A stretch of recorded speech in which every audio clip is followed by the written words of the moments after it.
Hello, I'm Robert Kiyosaki. I'm the author of this book, Rich Dad, Poor Dad. I want to welcome you to the business of the 21st century. For those of you who may not be familiar with this book, it was published in 1997. It was a self-published book, and it went all around the world. And in 2000, it made the New York Times bestseller list. It was the only self-published book that made it. And at the same time, a woman named Oprah Winfrey called, and I went on her show to talk about Rich Dad, Poor Dad. And voila, suddenly I was a famous individual.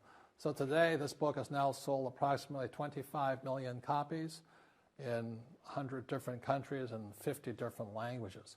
So today, Rich Dad, Poor Dad is the #1 personal finance book ever written. So Rich Dad, Poor Dad is a very simple story of my two dads. My real dad was the head of education for the state of Hawaii. Great guy, PhD, like I said, head of education, smart guy. But he also ran for lieutenant governor of the state of Hawaii as a Republican. Unfortunately, he lost, and he ultimately died poor. So that's why I call him my poor dad. My rich dad, on the other hand, didn't finish school, but he ultimately became one of the richest men in Hawaii. So he was my best friend's father, and starting when I was just the age of 9, my rich dad began teaching me about money and business and why the rich are getting richer and why there's this big gap between the rich and everybody else today. So Rich Dad is a very simple, true story about two fathers, Rich Dad and Poor Dad, tell their two sons about money. And it was my poor dad always said, go to school, get a job, work hard, and all that stuff. And my rich dad says, you'll never get rich doing that. You'll never be a free man. So that's kind of the differences. But if I would show you a diagram of the differences here, is that in financial education, this is very simply the difference. Because there's no financial education in our school, most people do not understand financial statements. So this here is income, expense, assets, and liabilities. And the reason my poor dad was poor, it was very simple. Because he couldn't read a financial statement because he don't have financial education in school. He was financially illiterate, although a PhD. And my poor dad always said, our house is an asset. And my rich dad said, your father may be well educated, but he can't tell assets from liabilities. So very simply, my rich dad said to me, assets, whether you work or not, put money in your pocket. So when a banker looks at your financial statement, the banker looks at this and says, oh, you have assets and you're putting money in your pocket. And if you look at your house, it's really a liability because every month it takes money from your pocket. Now I can hear people say, well, it's, I don't have any debt on it, but still every month you have insurance, you have upkeep and expenses to it. So very simply, the reason I'm a rich man today was I knew the difference between assets and liabilities. And I get richer and richer because every year I add more assets to my balance sheet here.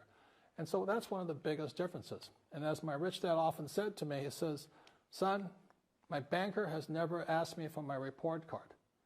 My banker wants to see my financial statement, because it's your financial statement that shows how high your financial IQ is. How smart are you with money? If you're very smart with money, the banker will give you as much money as you want because you know how to make money with money. If you're not very smart about money, all the banker will give you is a credit card and a home loan. So those are some of the differences between my rich dad and my poor dad. And if you stay tuned, you'll find out how you too can create assets instead of liabilities. Because if you're going to survive in the 21st century, you need more assets than liabilities. The next thing I want to cover with you is one of the most important lessons my rich dad gave me, and it was called the cash flow quadrant. And what my rich dad explained to me is that there's 4 people in business. One are E's, employees. S stands for small business, self-employed, or specialist. B stands for big business, and I stands for investor. And the thing of note here is that most people who go to school are programmed for the E and the S side. For example, it was my poor dad who always said to me, son, go to school so you can get a nice, safe, secure job. And so my poor dad wanted me to be an employee. And since the time I was a kid, get a safe, secure job, steady paycheck, and benefits. Okay? I didn't want to be an employee. And I said, Mom and Dad, I want to be a rich man. And I fight with my dad. So my mother finally said, son, if you want to be rich, my mother was a registered nurse. And she said, if you want to be rich, the richest people I know are doctors. So my mom wanted me to come over here, be a specialist or a small business person. I said, there's only one problem with that, Mom. Doctors are really smart. And she says, you got a good point there. I'm not going to be a doctor. So I went to school. I have a Bachelor of Science degree. I can drive ships and I can fly planes. I flew for the Marine Corps. But I've never used any of that education because I wanted to become a business owner. So it was my rich dad who basically said to me, become a business owner and learn to be a professional investor. So one of the big differences here between these people is that it's called taxes. See, in 1943, in the U.S., the federal government passed a law that said employees had to pay tax before they got paid. So when you get your paycheck from your employer, you open it up, and voila, the government's always taken a sizable chunk of it. And the harder you work and the more money you make, the more money they take from you. So that's why it's not that good to be an employee, because you can never get ahead, because the more you work, more money you make, the greater they pay in taxes. Now, the doctors, the lawyers, and attorneys, accountants were all laughing, saying, oh, these guys, they're getting paying a lot of taxes. So naturally, the federal government changed the laws again. And so in 1986 in the U.S., a thing called the 86 Tax Reform Act, and it basically took a lot of the benefits away from people who are self-employed, small business, doctors, and lawyers. So today in America, unfortunately, these guys pay the highest percentage in taxes. It is tragic. And a lot of people think they're investors, but what they're really doing is they're just giving their money to people like mutual funds, companies, and all that. So they're investing, but they're not really investors. See, the big tax breaks are on this side.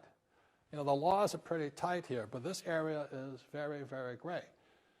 So by being a business owner on the right-hand side of the quadrant, you can make a lot more money and pay a smaller percentage of taxes legally. And the key word is legally. In the investor quadrant, it is possible to make millions of dollars and pay 0% taxes legally. But you've got to know the difference. So one of the beauties of business for the 21st century is it allows people to make the transition from the E and the S side to the B side especially. And so you can become a big business owner. And the difference between an S and a B, small business and big business, is most of these guys can't quit working. Most small business owners, if they stop working for more than a month, the business collapses. They don't really have a business. Most of these people own a job. So the beauty of business for the 21st century is it allows these people to make the transition to the B side so that you don't have to keep working hard for money, and the money can actually come in passively. Then once you have your business up and running, then I always recommend you then begin investing with your excess cash, paying less and less in taxes. And that's the reason the rich are getting richer. As you know, with this financial crisis, it is the E's and S's who are getting crushed. These people are competing with people in China and India for jobs, or Eastern Europe and things like this. So the idea of working hard to make more money is absolutely ridiculous. Plus taxes are just nailing these guys, plus inflation. So the business for the 21st century is designed to take people from this side to this side. Let me explain some of the differences between small business owners and these guys. These guys here work for money. They work hard, they make more money, they get taxed. And the difference between the B quadrant people and I quadrant people is they build assets. So, rule number one is entrepreneurs make things happen, but they make different things happen. Instead of working for money, they work hard to build assets. So point two, it takes courage to be on the B and the I side. See, these guys here want a steady paycheck. They want to get paid today. But the big difference and why it takes courage is these guys, it takes time to build an asset. But most importantly, point three, for true entrepreneurs who build assets, it'll bring freedom. Now, one of the problems with this area, as you know, it takes capital. In other words, it takes a lot of money to buy some of these apartment buildings, to build a business and things like this. But there is a way. There is a way to do it with very little capital, and that's what I'm here to talk to you about. It's about a business for the 21st century. In this segment, I want to talk to young people who have not yet decided what they're going to do for the rest of their lives. Maybe you're in school or about to get in school or whatever you're going to do. But as I said, it was my poor dad always said, go to school and get a safe, secure job. unfortunately, in this financial crisis, many young people are coming out of school deep in college debt or college loans, and they can't find a job. I saw some stats that for young men 18 to like 25, if you're white, 19% of them are not finding jobs, even if they have a college degree. And for African Americans between 19 and about 25, 30% of them can't find a job. So my message to you is this, is wake up.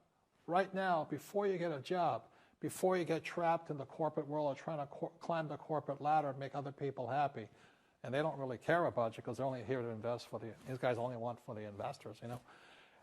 You got to make a decision. And it was in 1974 when I came back from Vietnam. Again, I said, with my poor dad, I said, go back to school, get my master's degree, and get my PhD. And I wind up just like him, desperate, out of money, not afraid of the real world.